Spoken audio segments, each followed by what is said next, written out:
Okay, John chapter 4.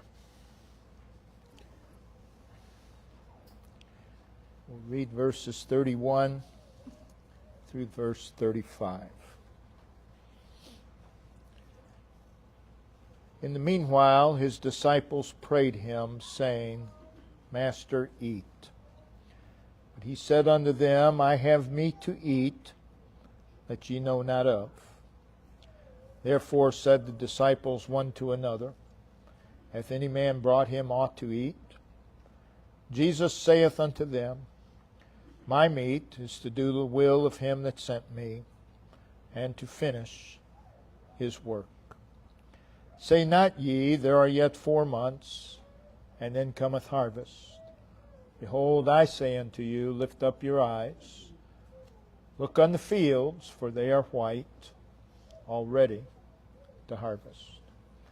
The bulk of John chapter 4 is taken up with Christ dealing with the Samaritan woman at Jacob's well, one of my favorite passages to preach from. But at the beginning of John chapter 4, Jesus and the apostles arrive at the well. The apostles go into the city to buy meat. And with the apostles gone into the city, a conversation ensues between Christ and a woman of Samaria. In verse 26, Jesus reveals himself unto her. He says, I that speak unto thee am He. In verse 27, we read, And upon this, taking us back to verse 26, came his disciples. And they wondered in amazement why he was talking to a woman of Samaria. And in verse 28, the woman, Christ having revealed himself to her, returned to the city. And we read of her activity there in verse 29. Come see a man which told me all things that ever I did. Is not this the Christ? The result of her activity, verse 30, Then they went out of the city and came unto him. And then our text begins, verse 31, In the meanwhile, that is, while the woman was gone into the city and had told the inhabitants of the city of Christ and invited them to come and see him, in the meanwhile, during that time, his disciples, the apostles, which had gone into the city to buy food, they've come back. And they prayed him. They pleaded with him, saying, Master, eat. A little earlier in the day, verse 6, they had left him sitting at the well, wearied from a long journey. Now they had obtained some food, and they return to him with it, but he shows no desire for it. They know he has to be hungry, but he shows no desire for the food at this particular time. He makes no movement in the direction of that food. His mind is far away from the idea of food. But instead of being weary and faint as he was when they left him, seems like he has a renewed energy. Jesus responds to their pleading in verse 32. He said, I have meat to eat that ye know not of. He's saying, I already have what gives me sustenance and you don't know anything about it. He is saying, I am refreshed by nourishment that you do not know. This was, I don't believe this was a rebuke. I believe it's more for their instruction and their enlightenment concerning His service and what He came to do. In verse 33, the apostles respond by talking amongst themselves, but in His hearing, of course. And their conclusion was, somebody must have brought Him food. Logical conclusion. Jesus would use this as an opportunity to instruct them concerning a life of service. Verse 34, Jesus said unto them, My meat is to do the will of Him that sent me, and to finish His work. Here He explains what He said in verse 32. I have meat. What He explains here in verse 34 is His purpose in life. He explains His life. He explains His desire in life. In verse 34, He describes the nature of service to God. In verse 35, the reason we read that verse is He describes the timing of service to God. But here Jesus say, my meat. My meat. And that's the subject of our message. Christ's meat, our meat. Christ's meat, our meat. So verse 32, I have meat to eat that ye know not of. Verse 34, my meat is to do the will of Him that sent me and to finish His work. Briefly, there is a theological component to what is said in those two verses. What is said in those two verses is the proclamation of a great doctrinal truth. He says in verse 32, I have, present tense right now, meat to eat. And I believe he's referring to what He came to do, that ye know not of. But I believe he's most directly he is referring to the saving of the Samaritan woman. That was His meat, to save her soul. And He did that. They knew nothing of it. And He knew that other Samaritans were coming, that they were on their way. I have meat. They didn't know other Samaritans were coming, but He did. He goes on in verse 34 and speaks of being sent to do and to finish the work of the one who sent Him. We're sent to do and finish the service that God has given us. So notice my meat, verse 32. My meat. Verse 34, my meat is to. The word meat speaks of necessity. My meat, my necessity is to. Introducing something specific. To do. To perform. To perform what? The will of Him that sent me. That is, I'm sent to do the will of Him and to finish or complete His work.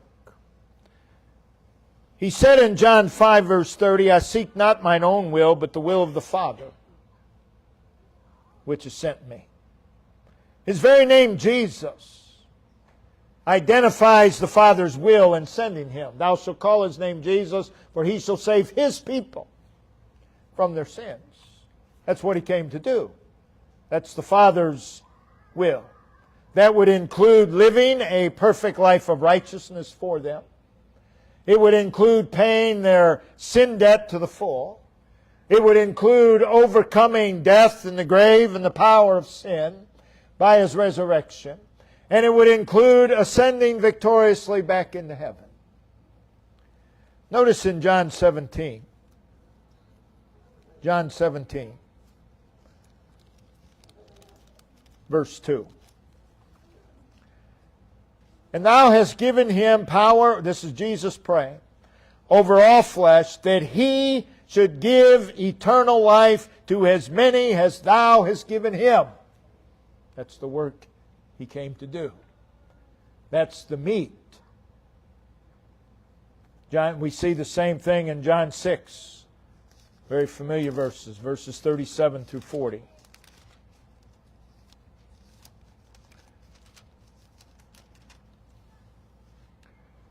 All that the Father giveth me shall come to me.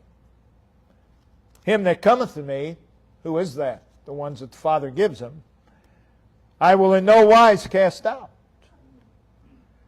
For I came down from heaven, not to do mine own will, but the will of Him that sent me. And this is the will, and this is the Father's will which has sent me, that of all which He hath given me, I should lose nothing, but should raise it up again at the last day. Now I believe that's the meat that the apostles knew nothing of. They didn't know what it was to do God's will in that way, to save His people. So there is, here in John 4, there's great consolation for the sinner seeking salvation. The work of saving souls is the Father's will.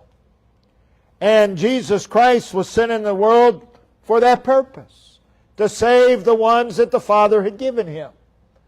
Jesus takes great pleasure in saving sinners. He takes great pleasure in saving His own. That's who He's going to save.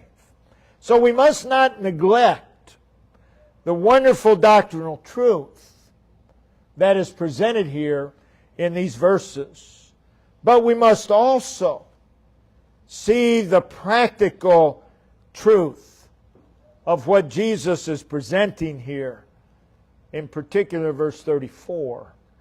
There's a great danger of removing the practical from the doctrinal and the doctrinal from the practical.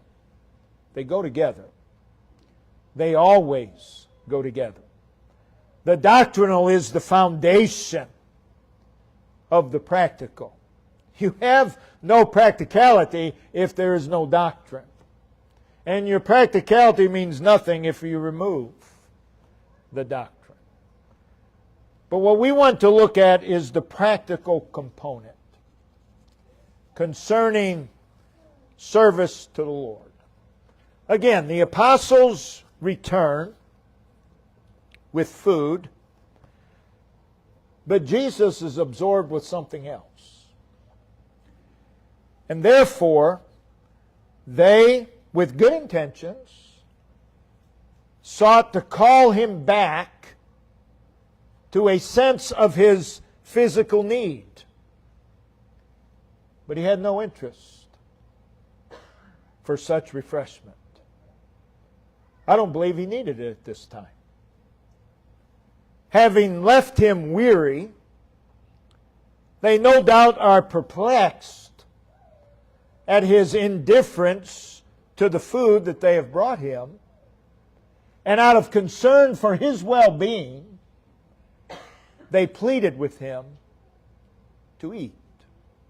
I don't believe we can find, many have tried, I don't believe we can find really any fault here with the apostles. They left Jesus weary at the well. They return. He has to still be weary in their mind. They want Him to eat. There's no fault in that. None whatsoever. But many try to portray the apostles here as carnal, as unspiritual on this occasion. But they shouldn't be censured here for, first of all, going to buy food, obtaining it, and then pleading with Him to eat. It was out of love and concern for Him that they wanted Him to eat what they had brought. But what Jesus said to them in verse 34, again, I don't believe was a rebuke. I don't believe He's not telling them. I don't believe He is telling them that food and drink aren't important. I don't think that's what He's saying at all. We know better than that. But instead, He wanted them to know that there's more in life than those things. He wanted them to know that. He's not saying if you're spiritual you don't need to eat. That's not what He's saying. But He is saying there's something more. There's something more than the physical. What Jesus said in verse 34 is a lesson concerning the Lord's work, concerning the Lord's service. Jesus, of course, is the model servant. He is our model. He is our example. Twice in Isaiah 42:1, Isaiah 52:13, we hear God say, "Behold, my servant." We need to do that. We need to behold Christ as the servant of God. We need to behold Him as our perfect example in service. And we need to behold Him here in our text because He epitomizes, He embodies, He illustrates, He demonstrates a true servant of God. He is the highest example of a servant of God. So the apostles plead with Him to eat, and He responds in verse 32, I have meat. I have meat. And in verse 34, my meat. My meat. Now, with the apostles bringing food to Him, there is physical food right before Him. But Jesus is looking at a different table. And He says, my meat. Now, verse 34 is a compound sentence.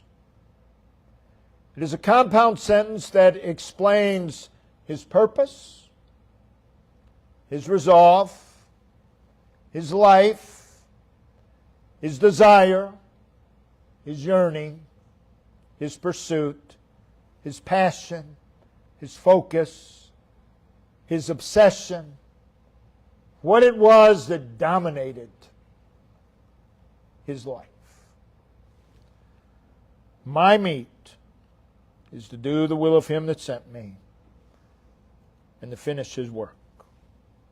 Again, one sentence, but oh, what a sentence it is. It is a life statement. It is the life statement of the one who lived the greatest life ever lived. You can't get a better example. No one has lived a greater life. And this is His life statement. And what we have here is an outline of the fundamental principles of true service to God. First of all, there has to be a felt perception in the context of Jesus at this particular moment showing no inclination toward physical food. He says in verse 32, I have meat. And in verse 34, my meat. Meat is a necessity. Referring to food here. He is referring to that which is a necessity to him. That which sustains him. That which is a source of energy. That which is satisfying and refreshing and nourishing. It's his interest. I have meat, my meat. Speaking of his interest, he is saying, I have that which is necessary to me. I have that which is my sustenance and my source of energy. I have that which brings me satisfaction and refreshment and nourishment. Again, the apostles come to him with physical food, pleading with him, Master, eat. But he's not interested. Verse 32, I have meat. Verse 34, my meat. He's saying, at this moment, my interest is elsewhere. My interest is elsewhere. Again, Samaritans are on their way. My interest is elsewhere. He's saying, something else has captivated my attention. In the context of the apostles pleading, Master, eat, he had what raised him above what they were offering. They were offering physical. He had something that raised him above the physical. This has to be a felt perception. My meat is to do the will of Him. We have to have that perception. We have to feel that perception. It is also a continual and ongoing perception. He says, I have. Present tense right now. I have meat. I have it right now. And in verse 34, my meat is, present tense, ongoing. It is my meat is to. Again, introducing something specific. My meat, my necessity, that which sustains me, that which gives me energy, that which satisfies my soul. This is an ongoing perception. It doesn't change. Hunger doesn't change it. Circumstances don't change it. It is an ongoing perception. My meat is to do the will of Him.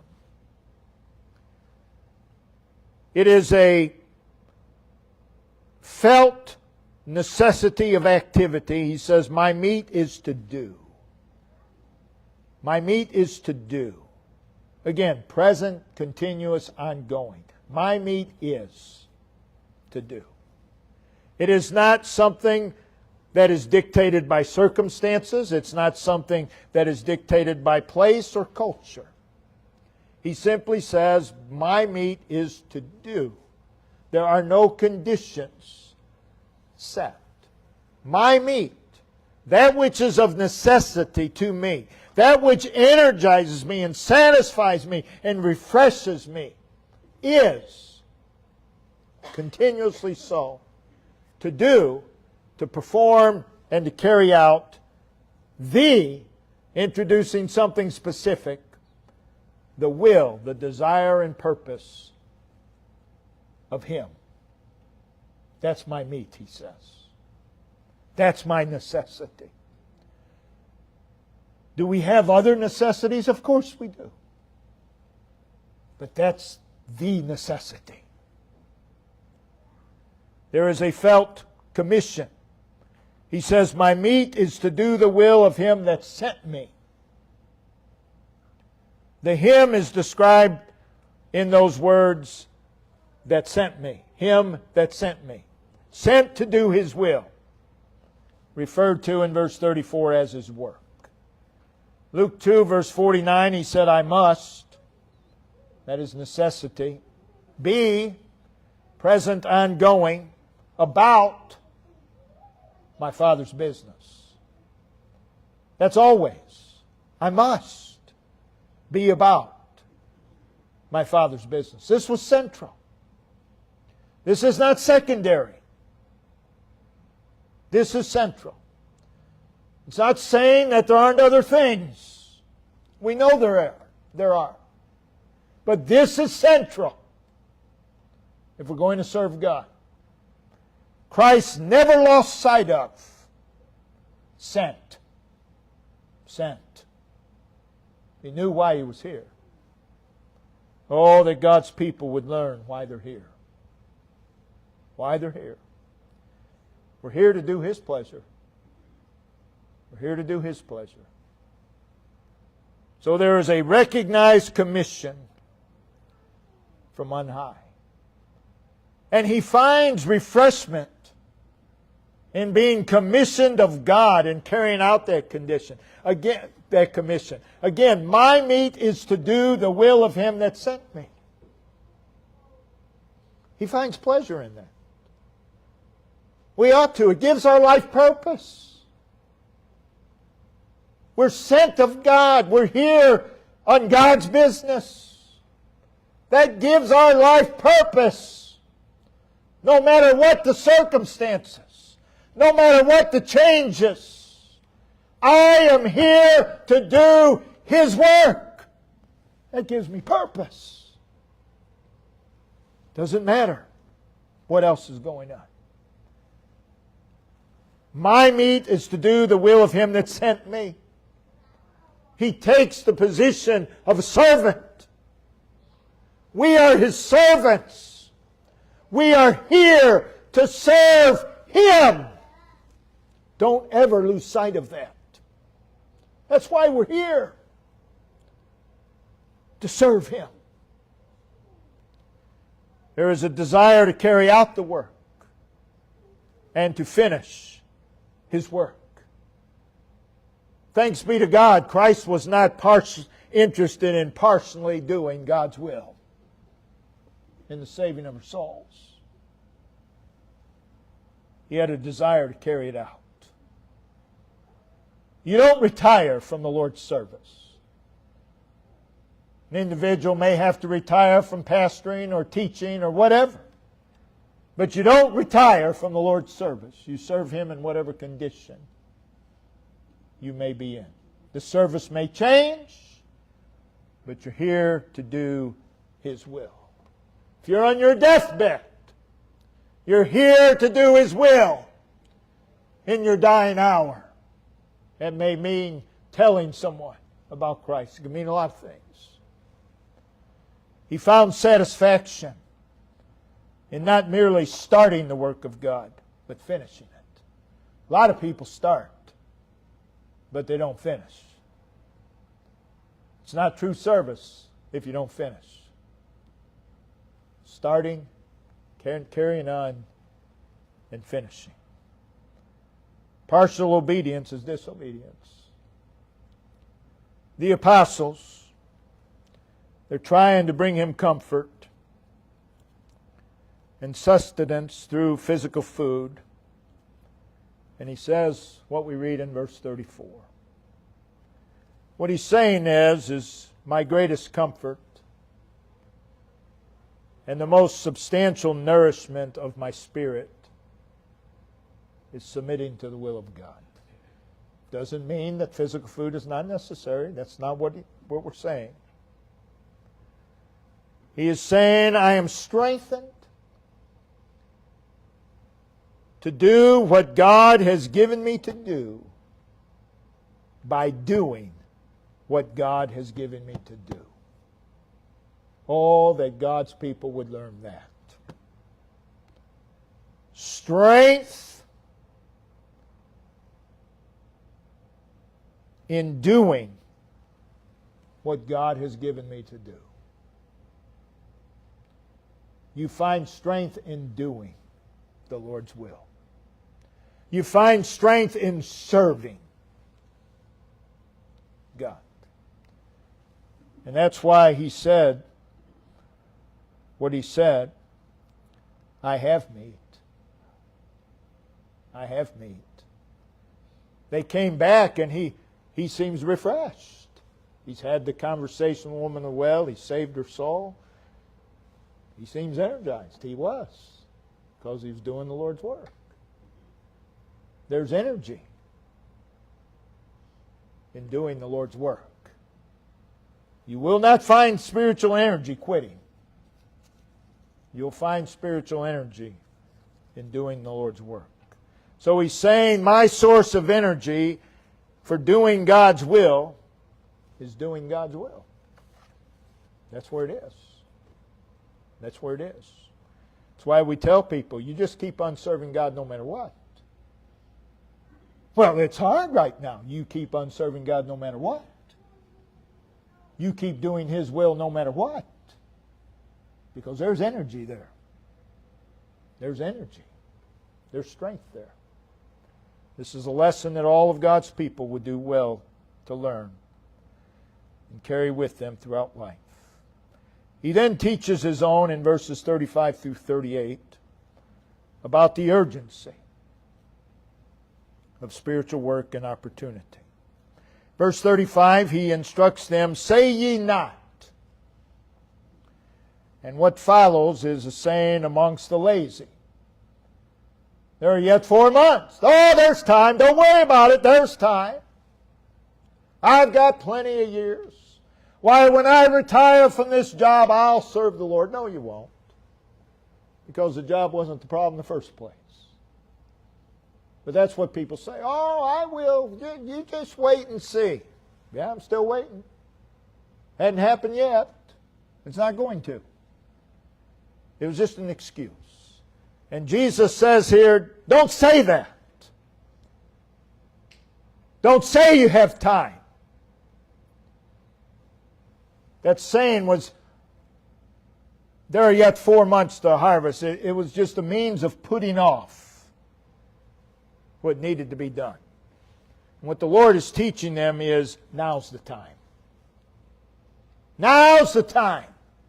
Well, I have a lot of problems now. Now's the time to serve God. You mean to tell me you think you're going to fix your problems by not serving God? You're just going to create more problems. Now's the time. Now's the time.